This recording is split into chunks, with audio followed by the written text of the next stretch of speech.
I showed up uninvited to Easter brunch, Dad said, step away from the food. We didn't order luxury for the family staying.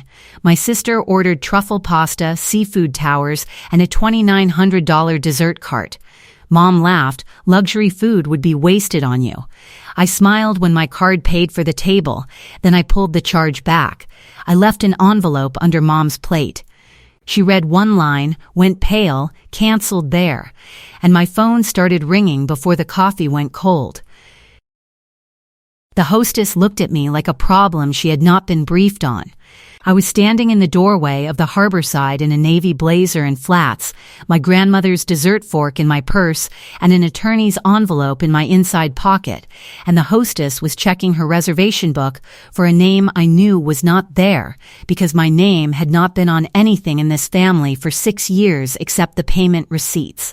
Behind her, through the glass partition that separated the lobby from the main dining room, I could see my family.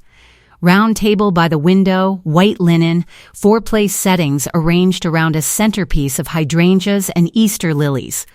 My father Douglas at the head in the sport coat he wore to church and funerals, and any occasion where he wanted a room to know he was in charge. My mother Celeste to his right with her reading glasses pushed up into her hair and a champagne flute already half empty. My sister Lyric across from them in a dress that cost more than my first month's rent, laughing at something her fiancé Noel had said while the waiter filled water glasses. 4 chairs, 4 settings, 4 people who shared my last name and my blood and none of my bills. I'm with the Kane party, I said. The hostess looked at the table, counted the chairs, looked at the reservation note, and looked back at me. I don't see a 5th guest listed. I wasn't listed. I'm still with the party. She pulled a 5th chair from the stack by the bar and walked me to the table. The dining room was full. Easter brunch crowd, couples with children in pastels, grandparents with corsages, a table of 8 near the fireplace where someone was giving a toast. The harborside was the kind of Charleston restaurant where the napkins were folded into fans and the bread came in a basket lined with cloth and the check arrived in a leather folio that closed with a magnetic clasp. I knew these details because I had been paying for this meal at this restaurant for 6 years, and in 6 years I had never once sat at the table to eat it. My father saw me first. His fork stopped halfway to his mouth. The piece of crab cake on the end of it stayed there, while his brain processed the image of his oldest daughter standing at a table she had not been invited to, holding a chair she had not been offered. "What are you doing here?" "Happy Easter, Dad." Douglas set the fork down. The crab cake fell onto the bread plate. Celeste's hand went to her water glass. Lyric's laugh died. Noel looked at me, then at Lyric, then at the tablecloth. "Nobody called you," Douglas said. His voice carried the low certainty of a man who had spent 62 years deciding who belonged at his table. "Lyric planned this brunch. Your mother chose the menu. This is a family meal, Leighton. I am family. You are the reason we stopped sending invitations." He set both hands flat on the table, the gesture he used when he was about to deliver a verdict in his own kitchen. Except this was not his kitchen and the room had 40 witnesses. Every Easter you find a way to show up where you weren't wanted. You push freight on a phone for a living and you show up dressed like you're headed to a loading dock. He looked at my blazer. "Step away from the food." We didn't order luxury for the family staying. The waiter had just set the bread basket on the table. His hand paused on the basket for half a second when Douglas said family staying, the involuntary hesitation of a person in the service industry who hears something they are trained not to react to and reacts anyway, in the fingers, in the breath they hold. The couple at the next table glanced over. The woman looked at me and then back at her plate with the expression of someone who has just seen something she will tell her friend about later. I sat down. I did not respond to my father. I set my purse on the back of the chair with the fork inside it and put my napkin in my lap and reached for the bread basket because I was hungry, and because sitting down without answering a man who just called you a stain in front of 40 people is louder than any sentence I could have built. The bread was warm, the butter was salted, and the woman eating it was the one whose visa was about to pay for every plate on the table. Welcome to Family Secret Tales, where the person they never invite is the one who always pays. If you have ever walked into a room full of your own family and been told you were a stain on the linen, subscribe now and stay. This brunch is about to get expensive for the people who ordered it. My name is Leighton. I am 34 years old, and I am an independent freight broker based in Charleston, South Carolina. I match shippers with carriers. I negotiate rates, manage contracts, coordinate pickups and deliveries across 14 states, and handle $6.2 million in annual freight volume from a desk in my apartment with 2 monitors and a headset. I am good at my job. Last year, I grossed $142,000, which is more than my father's auto repair shop has netted in any 2 consecutive years, and more than my sister Lyric makes in 3 years as an event coordinator at a boutique hotel downtown. My family does not know these numbers because my family has never asked what I earn. What they know is that I make phone calls about trucks, and that I did not go to college, and that my wardrobe comes from Target, and that Lyric is the one with the degree and the career and the fiancé and the future. What they do not know, what only my mother knows and has known for 6 years, is that I am the reason they can afford to sit at this table. Reese Whitaker hired me at 18, the summer after high school, when I walked into her freight brokerage on King Street and asked for a job. "What do you know about logistics?" Reese asked. "Nothing. Good. I don't have to unteach you." Reese taught me to read rate confirmations, negotiate with carriers, manage receivables, and never carry a load for someone who would not carry one for you. She taught me that the number on the invoice is the truth and the story around it is negotiable. She taught me to walk away from a bad rate even when walking away meant losing the account, because a broker who accepts bad terms to keep a relationship is not a broker. She is a volunteer. The day I went independent at 28, she took me to lunch at a diner on King Street and said, "The loads you carry for other people are worth what they pay. The ones you carry for free are worth what they thank you for." I did not understand that sentence for 3 more years. I understand it now. I understood it at that brunch table watching my family eat $4,800 worth of food on my card and thank nobody. 6 years ago. My mother called me on a Wednesday and asked if I could help with the Easter brunch reservation. The restaurant required a credit card on file. Douglas's card had been declined. Could I put mine down temporarily? Temporarily lasted 6 years. Every Easter since, the Harborside charged my visa for the brunch. The first year was $2,800.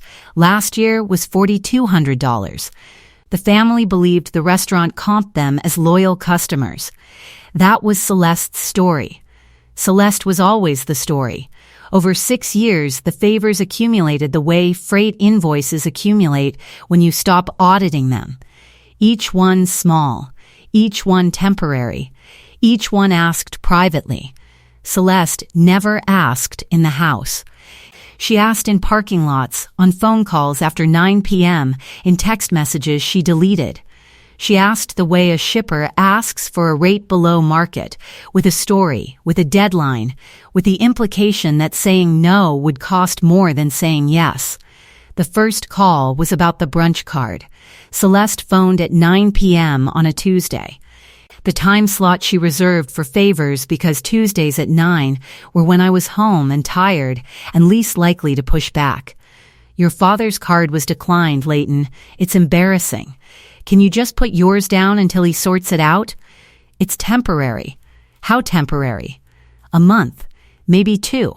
He's waiting on a payment from the shop. That was 2018.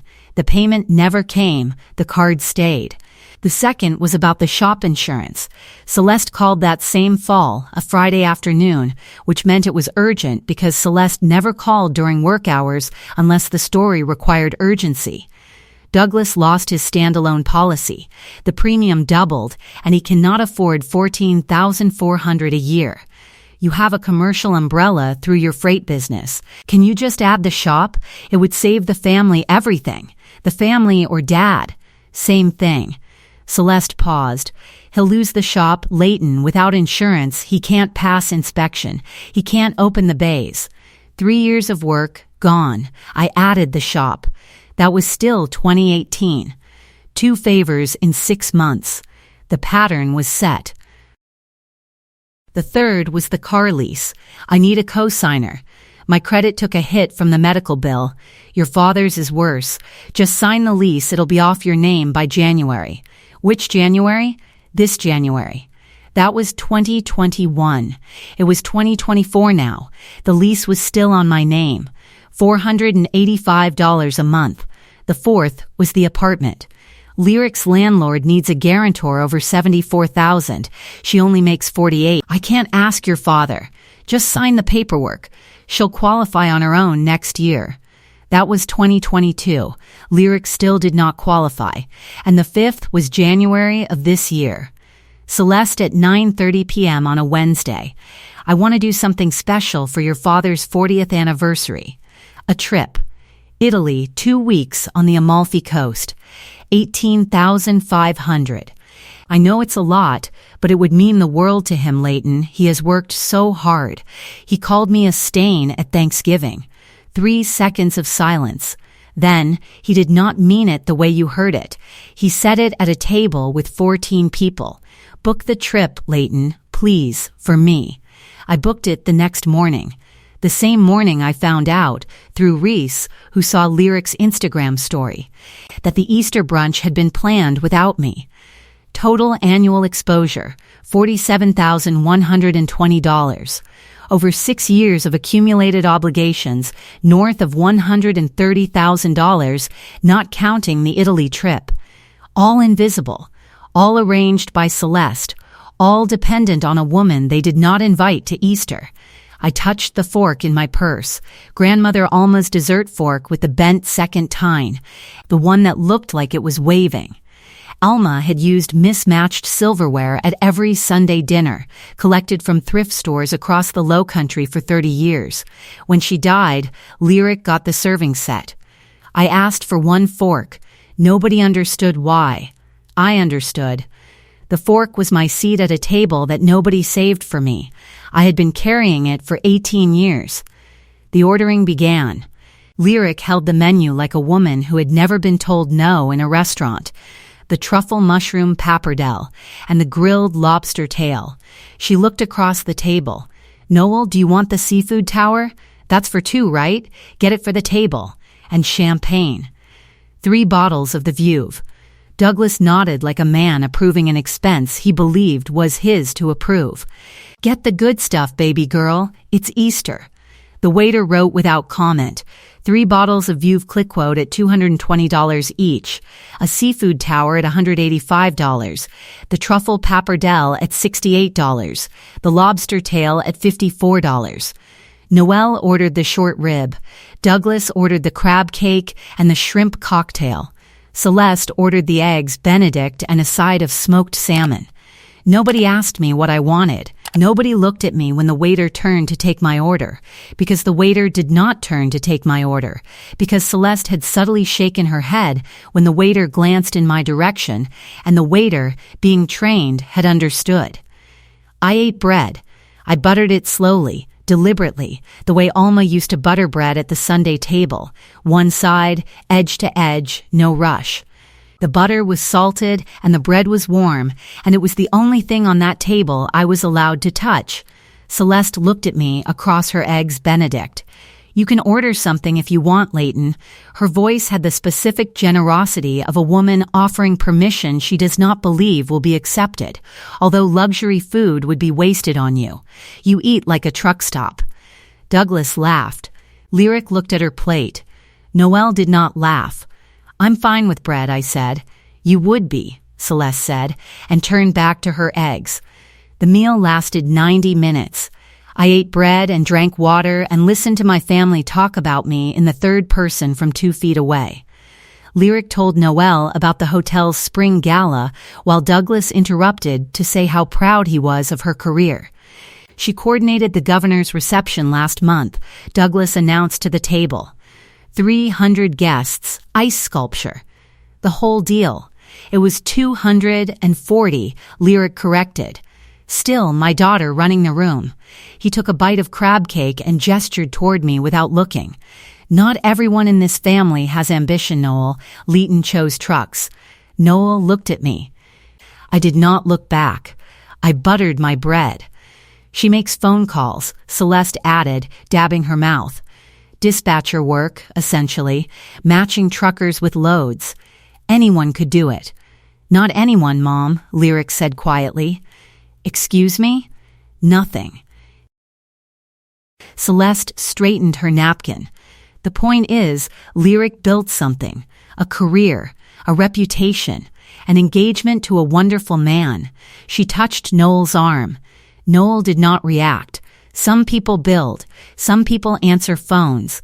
The seafood tower arrived on a silver pedestal, and Celeste pivoted to complimenting the shrimp, and the discussion of my inadequacy slid into the background, replaced by cocktail sauce and the kind of family performance that happens at restaurant tables where everyone is pretending the meal is a celebration and not a ranking.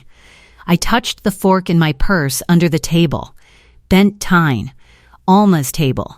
The weight of it steadied me the way a compass heading steadies a trucker on a dark highway, which is exactly the kind of metaphor my family would have found embarrassing, and which is exactly why it was true. Lyric waited until the entrees arrived to order the dessert cart. She leaned toward the waiter with the confidence of a woman who has never calculated a tip. We'll do the full dessert cart for the table, the souffle, the creme brulee flight, the petit fours, and the ice cream service. The waiter raised his eyebrows. The full presentation? That's the $2,900 service. It's a family occasion, Lyric said. She looked at Douglas. Right, Dad? It's Easter. Go big. I almost said something. The sentence was in my mouth. A sentence about $2,900 in desserts ordered by a woman who makes $48. 000 a year on a card that belongs to the sister she did not invite. But the fork in my purse stopped me. Alma never interrupted a meal. The fork reminded me that timing is patience, and patience is power. Welcome back to Family Secret Tales.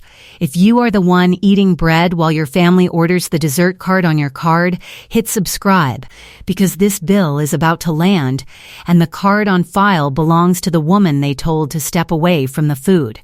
The dessert card arrived at 12:15. Chrome frame. 3 tiers. A waiter in a vest presenting each item. The chocolate souffle came first, rising from the ramekin in a perfect dome. Then, the creme brulee flight, 4 ramekins with vanilla, lavender, espresso, and blood orange. Then the petit fours from a patisserie in Savannah, arranged on a marble slab. The ice cream service came last, liquid nitrogen producing a cloud of vapor that drifted across the table. Lyric photographed every plate. Douglas tried the souffle and closed his eyes. This is what Easter should taste like. Leighton, you should try the Brel, Noelle offered. First time anyone at the table had directed food toward me. She doesn't eat like this, Celeste cut in. This would be wasted. I watched my family eat $2,900 in desserts. Bent tine in my purse, Alma's hands, Reese's sentence. The loads you carry for free are worth what they thank you for. 6 years, 0 thank yous. The load was worth 0. At 12:30, the leather folio arrived. $4,800. The waiter placed it at Douglas's elbow. Douglas did not open it. He never opened it. Wonderful brunch, Douglas announced, folding his napkin. Tavares always takes care of us. Tavares charges my visa every Easter. He has for 6 years. The loyalty arrangement Mom told you about is my card on file. Douglas looked at me. Celeste's fork stopped. Lyric set down her champagne. That's not true. Celeste? Celeste picked up her water glass with both hands. She drank slowly. She did not answer. I opened my banking app. Pre-authorization, $4,800. Dispute charge. Reason, unauthorized. Confirm, 90 seconds. The confirmation appeared on my screen while Lyric reached for the last petit four. I slid the envelope from my jacket, placed it under the edge of Celeste's plate. Then I stood. Every head at the table came up. The dining room noticed. A woman standing at a brunch table with her purse and no smile has the gravity of an exit, and exits draw eyes. I looked at my father, then my mother, then the empty dessert plates. The card that paid for this table paid for 6 years of your life. The chargeback posted 3 minutes ago read the envelope. Douglas blinked. Celeste's hand moved to the envelope. She pulled it from under the plate and opened it. 1 page. She read the first line. Her lips moved without sound. She went pale. Not slowly, not in stages, but all at once, the way a screen goes dark when the power cuts, and the woman sitting at the head of the table in her Easter dress with champagne on her breath and $2,900 worth of dessert plates in front of her looked like she had aged 5 years between one breath and the next. Leighton, her voice was a whisper. What have you done? Read the list. Celeste's eyes dropped to the page. Her finger traced the items. I watched her mouth form the words, car lease, shop insurance, apartment guarantor, Italy trip. Each line was an obligation she had asked me for privately, each one framed as temporary, each one running for years, and now every one of them was on a piece of attorney letterhead with a termination date 30 days away. She picked up her phone. Her fingers moved fast. She was canceling the Italy trip, the $18,500 Amalfi booking, the 40th anniversary gift for a man who called his daughter a stain. She was canceling it because the letter said it would be pulled anyway, and Celeste Kane had always preferred to cancel things herself rather than wait for someone else to do it for her. Douglas looked at Celeste's face and then at the letter and then at me. What is this? It is a list of everything I pay for. Read it. He took the letter from Celeste. His eyes moved down the page. The Easter brunch, 6 years, $28,800. The shop insurance, 5 years, $14,400 per year. The car lease, 3 years, $485 per month. The apartment guarantee, 2 years. The Italy trip, $18,500. His jaw locked. His nostrils flared. His hands tightened on the paper, crinkling the letterhead. He read the total at the bottom, and his breathing went shallow. This is not true. I pay for this brunch. The restaurant has a loyalty arrangement. There is no loyalty arrangement, Dad. There is my visa. Tavares has had my card on file since 2018. I have every receipt. 6 brunches. Average $4,200 each. $28,800 in total. Celeste, Douglas turned to his wife. His voice dropped. Is this true? Celeste looked at the tablecloth. She did not answer. Celeste, look at me. Is my daughter telling me that she has been paying for Easter brunch for 6 years and you told me the restaurant comped it? I told you what I needed to tell you, Douglas. Celeste's voice was thin and flat. You could not afford this brunch. You could not afford the insurance. You could not afford any of it. Somebody had to keep this family looking the way it needed to look. By lying to me? By asking the one person in this family who could afford to help and trusting her to do it quietly. Which she did, for 6 years. Until today. Douglas looked at me, then at Celeste, then at the letter. His face was the face of a man who had just been told that the building he was standing in had been owned by someone else the entire time. Lyric's voice came from across the table, small and confused. Mom, did Leighton pay for all of this? The brunches? The insurance? My apartment? She helped. It was temporary. 6 years is not temporary, Mom. Lyric looked at me for the first time since I had sat down, not with the dismissal she had carried all morning, with the face of a woman who was recalculating something she had believed her entire adult life. Why didn't you tell me? Because Mom told me not to. Lyric turned to Celeste.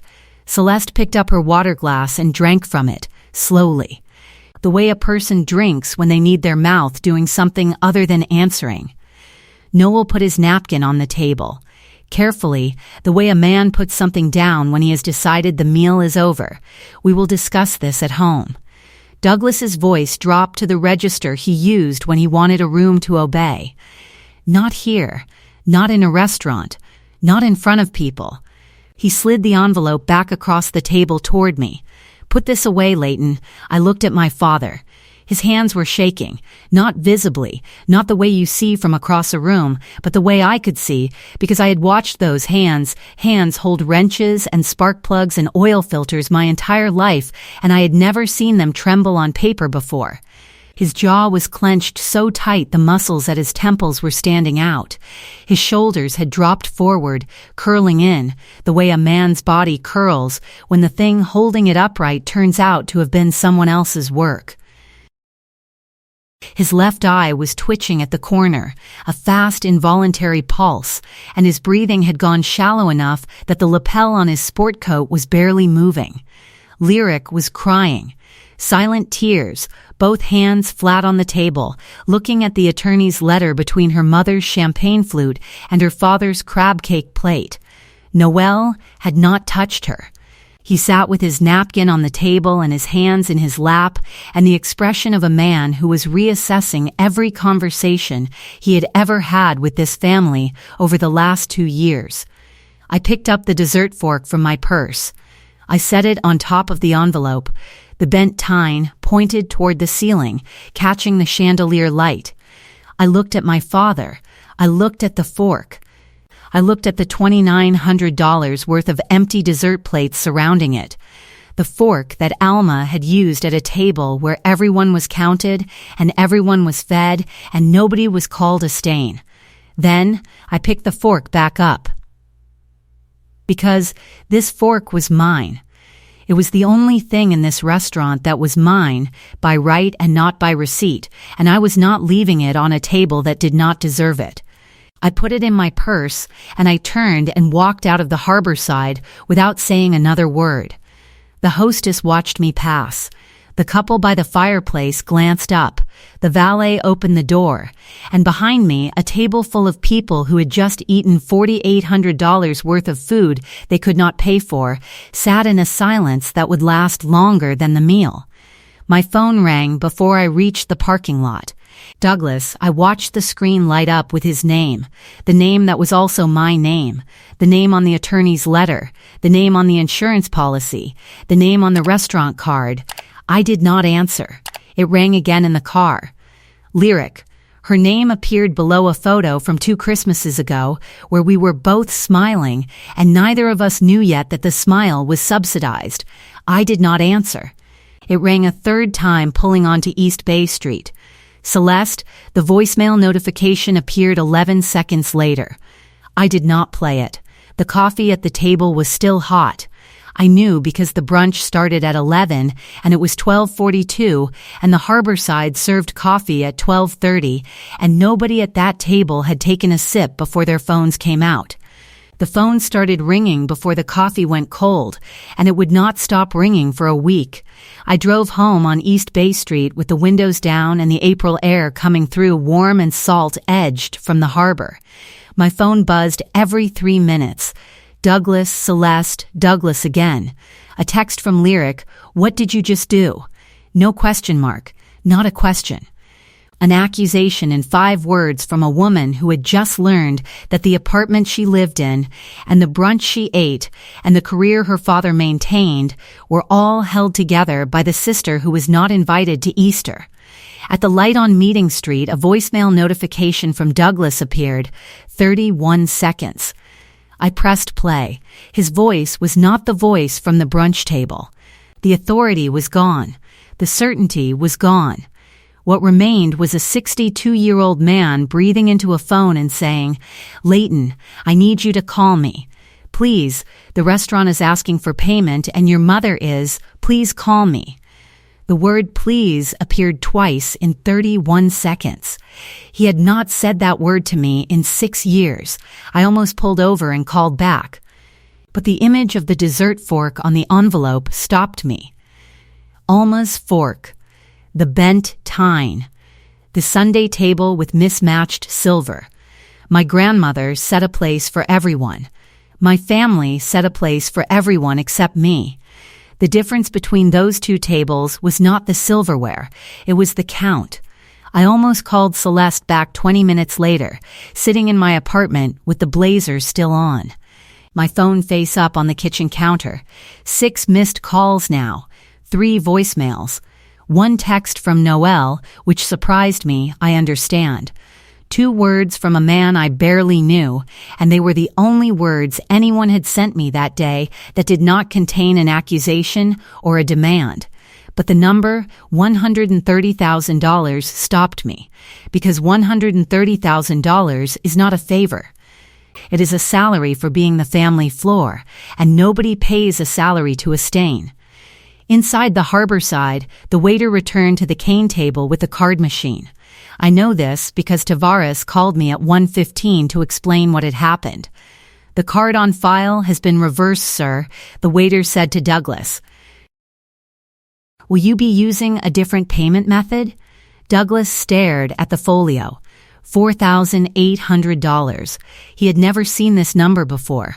6 years of Easter brunches, and he had never once opened the bill. "Run it again," Douglas told the waiter. "I've run it twice, sir. The charge has been disputed by the cardholder. I am the cardholder. The card on file is not in your name, sir. It's registered to a Leighton cane."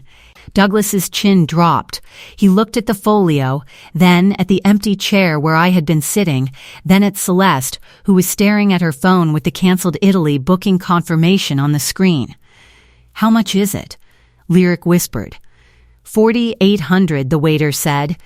Quietly, professionally, $4,800, Douglas repeated. He said the number the way a man says a number he has never had to say out loud before, with the particular weight of a person who is learning, at 62, what a meal costs when the person who usually pays has stopped paying. Douglas pulled out his visa. The waiter ran it. Declined, daily limit $2,000. Celeste produced her card. Over limit. Lyric tried hers. It went through for $3,200. Douglas reached into his jacket and pulled out an envelope of cash, $1,600 in 20s he had been carrying for a parts order at the shop on Monday. He counted the bills onto the linen tablecloth one at a time while Noel watched. The couple at the next table glanced at the cash. The woman leaned toward her husband. The husband looked out the window. The waiter collected the bills, counted them, and took the folio without making eye contact. Douglas sat at the table with an empty cash envelope and a $2,900 dessert cart receipt and a daughter's attorney letter sitting under a bent fork. He picked up his phone and called me. I did not answer. I almost drove back to the restaurant when Tavares told me. The image of my father counting 20s onto a tablecloth in a room full of Easter brunchers sat in my stomach like a load I had dispatched to the wrong address.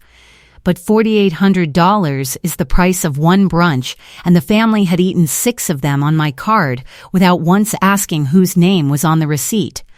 The wrong address was not mine. It was theirs. The fallout arrived Monday, and it arrived the way a carrier's invoice arrives when the payment terms have expired, all at once, with no grace period. The chargeback reversed $4,800 at the harbor side. Tavares called me Monday morning to confirm. I've never had a cane chargeback in 6 years, Leighton. Is everything all right? I told him the card would not be returning. He was quiet for a moment. Then he said, I always wondered why the reservation was in your name and the table was set for 4. He did not ask anything else. He adjusted his records. The Italy trip cancellation forfeited $3,200 in non-refundable airfare. The villa deposit of $15,300 entered a 60-day refund window that the rental company said typically processes in 45 to 90 days, depending on the season. Celeste called the travel agent 4 times on Monday trying to save the booking. The travel agent told her that without the original cardholder's authorization, the reservation could not be maintained. Celeste called me at noon, at 3, and at 5. I did not answer. At 7, she sent a text, "The villa is gone. Your father is heartbroken." I read it once and put the phone face down. The commercial umbrella policy termination notice arrived at Kane Auto Repair on April 28, printed on my insurance carrier's letterhead. Coverage would expire May 1. Douglas called 4 brokers that week. Standalone insurance for a 3-bay auto repair shop with 1 hydraulic lift, no fire suppression upgrade, and a 10-year-old roof, $14,400 to $16,800 per year. The shop netted $52,000. The insurance alone would take 1/3 of his profit. He could not afford it, and he could not operate without it. Without insurance, the county would not renew his occupancy permit. Without the permit, the bays stayed closed. Without the bays, there was no Kane Auto Repair. Celeste's car lease company sent a 30-day notice. Co-signer has withdrawn. Provide replacement guarantor or return the vehicle. Celeste drove a 2022 Hyundai Tucson that she had picked out because it had heated seats and a sunroof and a monthly payment of $485 that she had never once made from her own account. The replacement guarantor would need a credit score above 680. Celeste's was 590. Douglas's was 540. The dealership sent a second notice 2 weeks later. The Tucson was returned in May. Celeste took the bus for the first time in 11 years. She told her book club the lease had expired naturally. It had not expired. It had been pulled out from under her by the daughter she did not invite to Easter. Lyric's apartment management company sent a letter. Guarantor has withdrawn. Lease renewal will require independent income qualification at 40 times monthly rent. Lyric's rent was $1,850. The threshold was $74,000 annual income. Lyric made $48,000 as an event coordinator. She did not qualify. She called me once, not to argue, but to ask if I would give her 60 days to find a roommate. I said yes. That was the only call from a family member I answered that month. The social damage was quieter, but structural. Noel called Lyric that evening. I know because Lyric called me afterward, and it was the first honest conversation my sister and I had had in years. Noel asked me one question, Lyric said. Her voice was raw. He asked, "Did you know your sister was paying for all of this?" I told him no. He was quiet for a long time.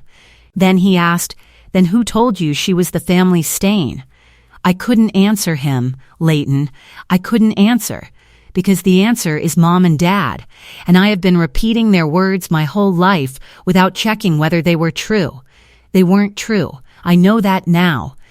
I should have known it when you sat down at that table and ate bread without complaining while we ordered $2,900 in dessert. A stain would not have sat there. A stain would have left. You stayed because you wanted to be counted, and we didn't count you. You ordered the dessert cart. I ordered the dessert cart because Mom told me to. She told me to get the full presentation because it was Easter and because Dad deserved it. She did not say it was on your card. She never mentioned your card. I thought Dad was paying. I thought the restaurant had a loyalty program. I thought all of it was real. None of it was real, Lyric, except the fork. What fork? Grandma Alma's fork. The one with the bent tine. I carried it to that brunch in my purse because it was the only place setting that was ever set for me. Lyric was quiet. I heard her breathing change. Then she hung up. Noel canceled dinner plans with the Canes that week. The engagement was not formally off, but Noel's mother, who had heard about the brunch from her son, called Celeste. The conversation lasted 4 minutes. The last sentence was, "My son is not marrying into a family held together by one person's credit card." The wedding planning stopped. Douglas stood in the auto repair shop at 6:30 on Monday morning, looking at the insurance certificate on the wall. The certificate expired May 1. 3 weeks. He sat on the rolling stool by Bay 2 with the attorney's letter in one hand and a cup of coffee going cold in the other. The shop smelled like motor oil and brake dust, the smell that had been Douglas Kane's identity for 27 years. He had built this shop with his own hands. He had painted the sign himself. He had installed the lift himself. What he had not done was pay the insurance. What he had not done was open a single Easter brunch bill. What he had not done was ask his oldest daughter how her business was going, or how her apartment was, or whether she was eating, or whether she was alone.